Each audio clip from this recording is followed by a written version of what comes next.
The retail environment has changed so drastically. It's time for us as communities to really assess what's going on and determine what we want our community to look like. Store observations are excellent tools to monitor tobacco product marketing and availability. There's many opportunities to use that data. I mean, I think you get a wealth of data once you go in there into the store environment. People often ask how to use store observation data once it has been collected. Communities have used it to educate and engage stakeholders to advocate for policy change. This video highlights examples from 3 communities.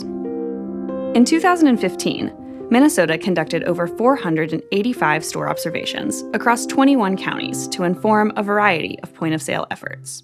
We've used the data in CDC applications. We've used the data for some press conferences around flavors, poison control reports around e-cig poisonings and the availability of certain products. We've used them in testimony in terms of regulation at the state or local level. So they've been extremely helpful in that piece.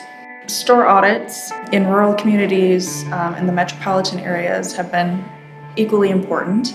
In some of the rural areas, they were the first to do some of the regulations based on the data that they collected. They were in a position to have the ability to move quickly and more responsive than a larger community with a lot more processes, and really set sort of the gold standard for what other larger communities are able to do.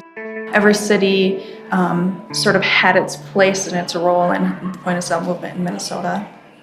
Minnesota's efforts to update their ordinances with strengthened point-of-sale policies have impacted more than 644,000 people across the state.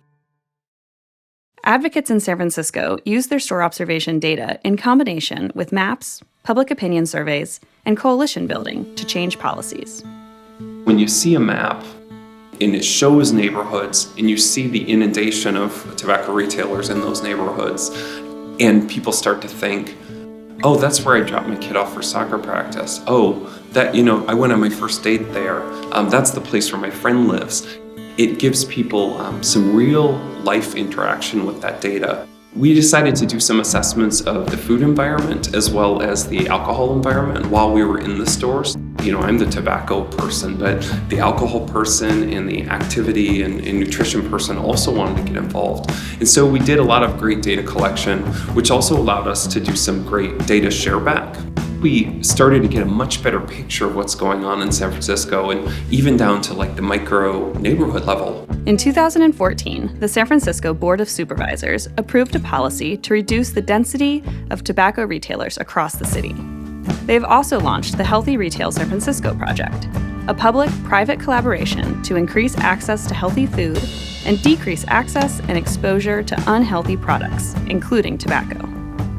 New York City used data from the statewide Retail Advertising Tobacco Study, as well as community-based store observations to inform their priorities and build support for policies. New York City used point-of-sale data to help inform policy related to pricing of tobacco products.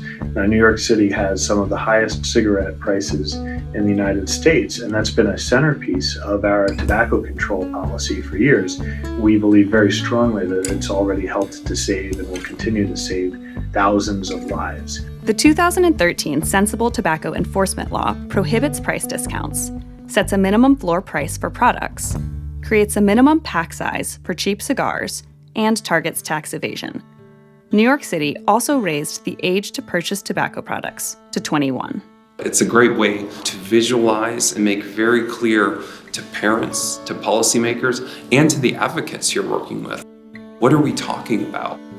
By providing data specific to your community, store observations can clarify and support efforts for policy change and help build healthier communities. For more examples and information on point-of-sale tobacco control and store observations, visit countertobacco.org.